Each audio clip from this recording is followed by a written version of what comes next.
கர்த்தர் யோபையும் அவன் வீட்டையும் சுற்றிலே வேலி அடைத்து பாதுகாத்தார். அதுக்குள்ள சாத்தான் நுழைய முடியல, பொல்லாத மனிதர்கள் நுழைய முடியல, பொறாமையின் ஆவியை நுழைய முடியல, சேதம் உண்டாக்க முடியல. தேவன் அரணான கோட்டையாய் இருந்து பாதுகாத்தார்.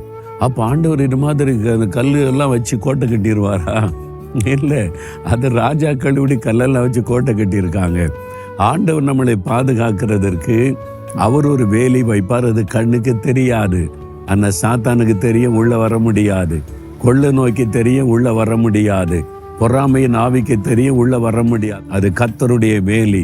அவர் கோட்டையாயிருப்பார். என் பிள்ளைகளை நெருங்காத, என் பிள்ளைகளை தொட முடியாது, நான் தான் அவளுக்கு கோட்டை என்று பாதுகாக்கிற ஒரு அற்புதமான ஆண்டவர் இருக்கிறார். ஏன் பயப்படுறீங்க? 1000 மந்திரவாதி ஒன்று சேர்ந்தா கூட கர்த்தர் வைத்திருக்கிற அந்த வேலி கோட்டையை தாண்ட முடியாது. நீங்க ஆண்டவரை ஸ்தோத்திரம் பண்ணுங்க.